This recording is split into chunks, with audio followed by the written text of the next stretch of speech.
ने आरोप लगाया है कि विश्रामपुर में गौकशी हो रही है, इसलिए हम जाके वहां के सब लोगों को मार काट डालेंगे। और इस किस्म के उसके भड़काऊ पोस्ट पिछले 4-5 दिन से हम सोशल मीडिया पे देखते आ रहे हैं। इनको हम थोड़े से हल्के में ले रहे थे, पर ये आज सारी सीमा लांघ करके लिखित में इनने आज एक पोस्ट किया है। उसमें के अंश मैं आपको पढ़ के सुना रहा हूं। विश्रामपुर के लोग अपने बचाव के लिए एड़ी चोटी का जोर लगा रहे हैं। ईसाइयों को हम लोग को ही खत्म करना है। 1 मार्च को हम उन लोगों के बहू बेटियों की इज्जत से खेलेंगे, चौराहे में उन लोगों के साथ अश्लीलता करेंगे। आप लोगों को जबरन हर एक घर में घुसना होगा, उनकी बहू बेटियों को छोड़ना मत, सभी को भ्रष्ट कर डालना है। मुझे प्रशासन का सहयोग मिला है, मेरे लिए ये काफी है।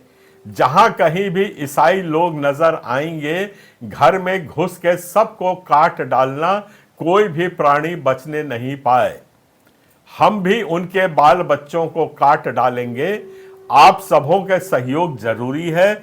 कम से कम 50,000 लोगों की आवश्यकता होगी, तब जाके हम लोगों की योजना सफल होगी। कुछ भी हो सकता है, जान लेना तो है ही, पर जान देना भी पड़ सकता है। मैं प्रयास करूंगा कि पुलिस प्रशासन हमें सुरक्षा प्राप्त हो।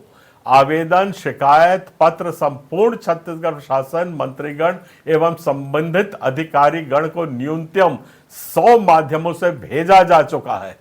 सभी ईसाइयों की बहू बेटियों को नंगा करके गांव में घुमाना है। इनका बयान आज सोशल मीडिया पे आया है, और वो भी एक लिखित उसमें आया है जिसे वो पलट भी नहीं सकते हैं।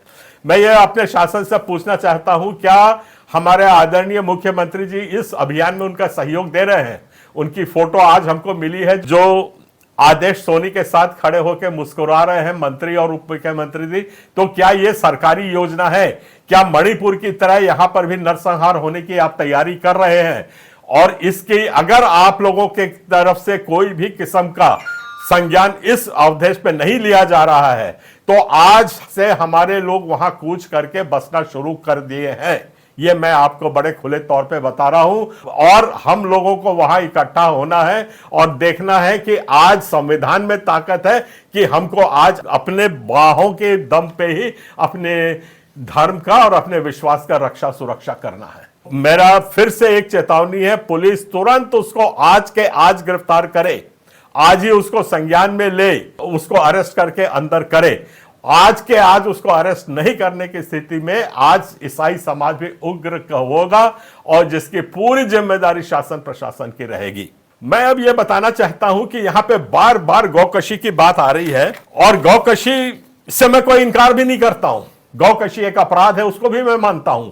तो आज हमारा पूरा शासन प्रशासन और पुलिस अमला इतना विफल है कि एक दो ऐसी अगर कहीं पे कुछ हो रहा है, ऐसे अपराध हो रहे हैं, तो उसको संज्ञान में भी नहीं ले सकती है, उनको अरेस्ट भी नहीं सकती है। और या ये कहिए कि भ्रष्टाचार का एकदम प्रभाव इतना ज्यादा है कि पैसा लेके सारे संलिप्त होकर के ये काम कर रहे हैं, और यहां पे ये सारे दोष हमारे ईसाई समाज के ऊपर लगा रहे हैं।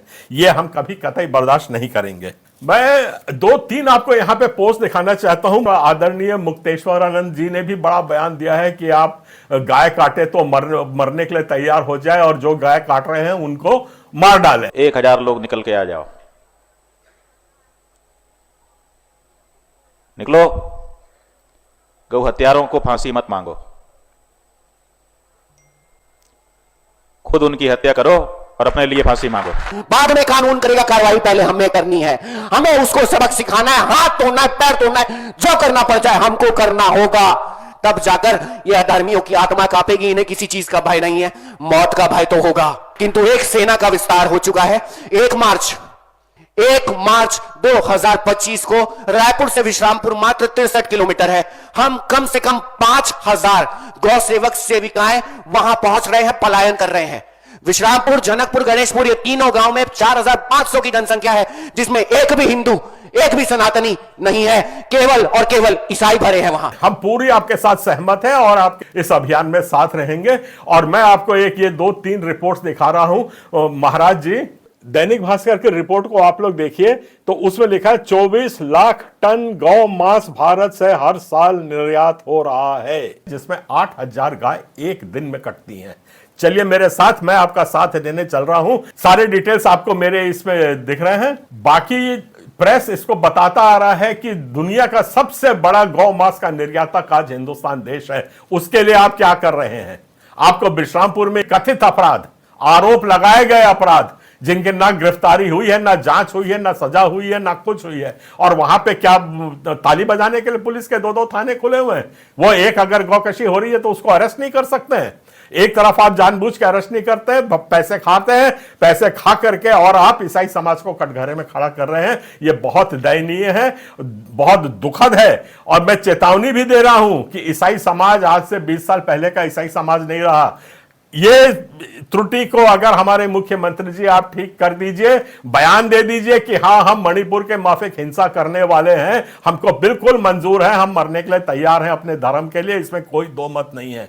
और नहीं है तो आप इसका खंडन करिए और आप बिल्कुल शांत रहते हैं जैसे आज तक हमारे आदरणीय उप मुख्यमंत्री और मुख्यमंत्री जी शांत रहे हैं। तो छत्तीसगढ़ क्रिश्चियन फोरम इस मामले को अंतरराष्ट्रीय स्तर पे आज ही उठाएगा। इस बात को आप समझ लीजिए। अंतरराष्ट्रीय स्तर का मतलब होता है यूनाइटेड नेशंस, USCIRF, जिसमें हम लोग कई बार इन बातों को उठा चुके हैं। और मणिपुर जैसे अगर यह वारदात करने की तैयारी में है तो उसका घोर विरोध भी किया जाएगा, प्रतिक्रिया भी होगी राष्ट्रीय अंतरराष्ट्रीय स्तर पे भी। और हम अपने कार्यकर्ताओं को पूरे हिंदुस्तान से बुलाएंगे कि आकर के आप लोग सब यहां इकट्ठा होइए और देखिए कि हमारे मुख्यमंत्री की सरकार आज क्या कर रही है। मेरा अभी भी निवेदन है कि आदेश सोनी ने बहुत गंभीर जघन्य अपराध किया है, समाजों को लड़ा रहा है, सीधा मारने की धमकी दे रहा है और सरकार को भी इसने लपेटा है कि सरकार इसमें संलिप्त है। ऐसे घोर अपराध में अगर इसको किसी भी तरीके से लौ लपेट हुआ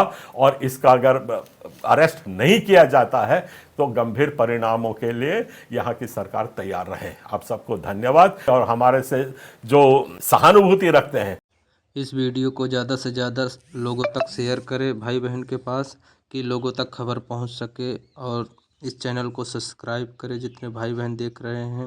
हम रिपोर्टर कमलेश यूपी प्रयागराज से हैं कि ये वीडियो रुकना नहीं चाहिए, हर एक घर में पहुंचना चाहिए। और यूपी वाले को मैं एक सूचित करना चाहता हूं कि यूपी वाले तैयार हो जाओ, एक दिन आपके ऊपर भी आ सकता है समस्याएं, इसलिए आप भी इकट्ठे हो जाए।